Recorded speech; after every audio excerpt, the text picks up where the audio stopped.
Phone versus real camera. Why you should still upgrade.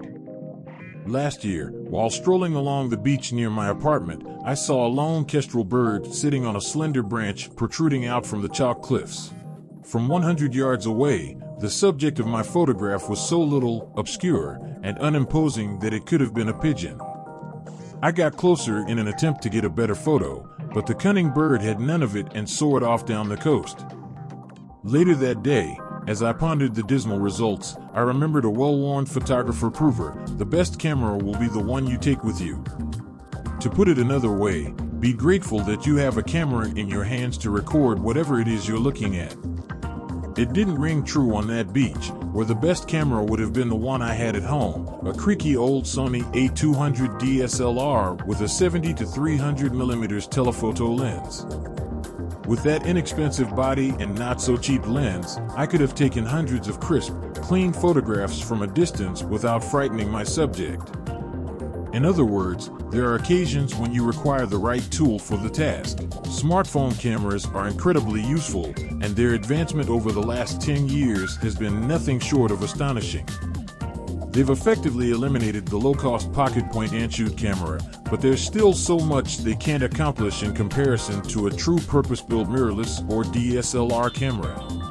Low-light image quality, convincing bokeh effects, and extreme close-up macro photography are all substantially better with a genuine camera, typically because of its larger sensor size and availability of various lenses.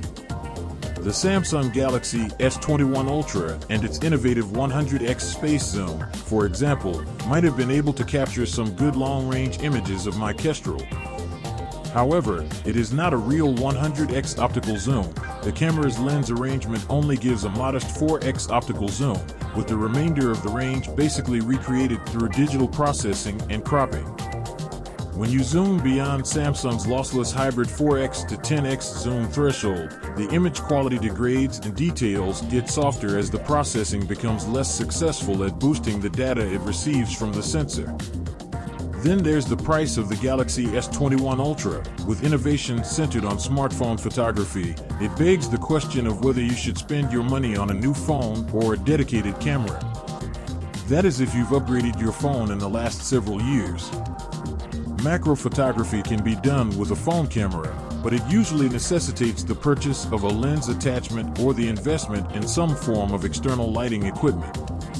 Samsung has begun equipping select phones, such as the Galaxy A52 5G, with a dedicated macro module, although with only a 5MP resolution. Bokeh can also be recreated on a smartphone using depth sensors, and AI-assisted low-light processing can extract detail from hazy images, yet the indications of digital wizardry are clear to all but the most unskilled eye. A DSLR or mirrorless camera is not required to use such tactics. They don't need to make huge concessions. They can be unwieldy and difficult as long as they achieve results. Big sensors, big lenses, and big grips that allow you to hold the camera rock steady. All of these things contribute to photographs that can't be matched on a phone, and it's these features that make a proper camera worthwhile to own for anyone who wants to consistently capture outstanding shots or films. When it comes to video, phone makers frequently tout their handsets' ability to record 4K Ultra HD video clips. When compared to 4K footage captured on cameras such as the Fujifilm X-T4, Sony A7S III, or Nikon Z6, the difference is night and day. The phone video looks great given it was filmed on a phone, but the dynamic range, depth, color, and bokeh on the real camera footage are far superior. None of this is to imply that smartphone cameras are inherently flawed. Given the size constraints that manufacturers face, they're nothing short of amazing. A smartphone is ideal for general photography, such as candid street photography. A real camera is still required for wildlife or sports photography, professional-grade portraits, and more difficult settings.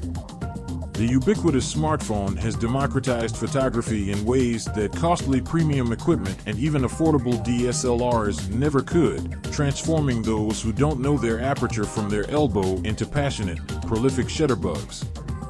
To paraphrase a somewhat cliche, it's the camera you always have with you, and its allure resides in its portability. It's natural for conventional photographers to see cell phones' popularity and prevalence as an existential threat to their craft.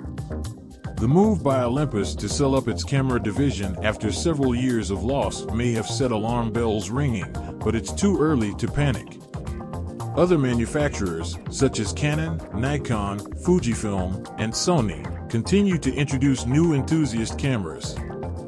The Canon EOS R3 and Sony A1 are nearly impossibly powerful cameras, capable of shooting full-resolution stills at 30 frames per second and recording 8K video.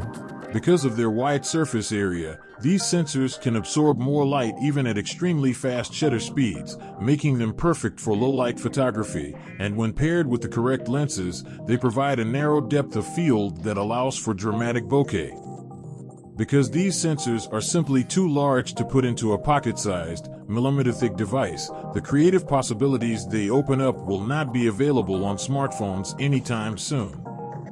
Even if the concept of a full-frame sensor isn't novel, advancements in video quality, shooting speed, and autofocus capabilities in dedicated cameras suggest they'll continue to satisfy photo and video enthusiasts in ways smartphones cannot. Something about going outside with the weight of a genuine camera around your neck puts you in the photographic mindset. You start to see the world around you from a different angle. What about my timid Kestrel? This year, I returned to the same beach with a rented Sony a7S III and a long zoom lens and discovered not one, but two Kestrels defending a nesting box placed high on the cliffside. This time, I got my photographs while beaming the entire time, and my phone stayed exactly where it belonged, in my pocket.